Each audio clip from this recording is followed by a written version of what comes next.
Assalamualaikum dear students, I hope you all will be very fine, and as you know that science is really a very fascinating subject, and chemical changes and physical changes are a major topics of chemistry.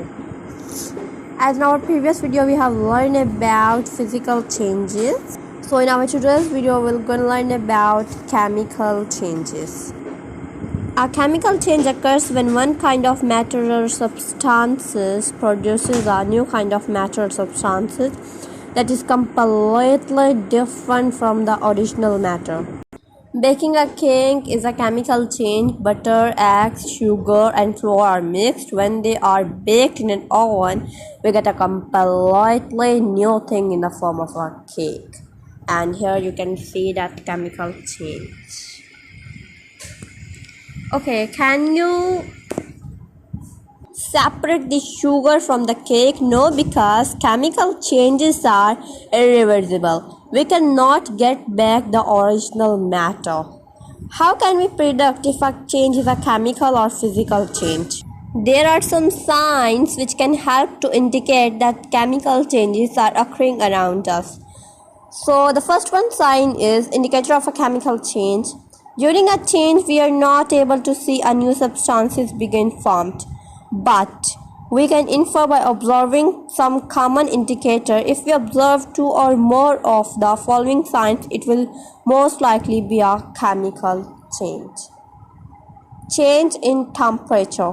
Another indicator of chemical change is the gain or loss of heat. For example, burning wood or a candle releases energy in the form of heat and light. But we need to provide heat in order to bake a cake, so energy is absorbed in this chemical change. So let's learn our next sign, which is formation of a solid. Formation of an insoluble solid takes place when two substances are combined.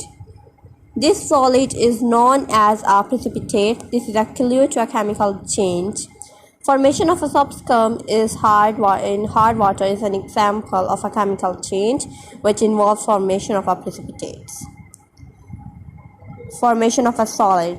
Our next sign is change in color. Have you ever observed the change in the color of an apple? Slice when it is left in the air, it turns brown. This change in color is a permanent change, so a change in color is often an indication of a chemical change. Rusting of iron nails is also a chemical change. It converts the shiny surface of iron into a brownish red rust. Change in odor.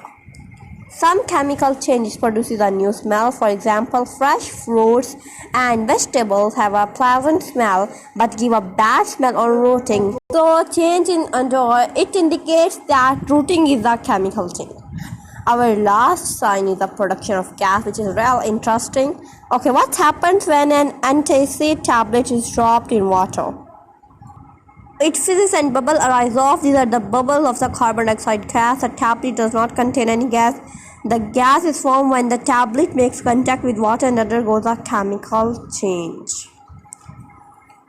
And our today's fun fact is that the chemical changes are also called the chemical reaction. So let's learn what today we have learned in our today's video. Well, today we have learned that the chemical changes are irreversible change. We cannot get back the original substances. A change in color, temperature, odor indicates that a change is occurring is a chemical change, because these are the main signs of it. In our next video, we shall learn about some new topics which will be really fascinating.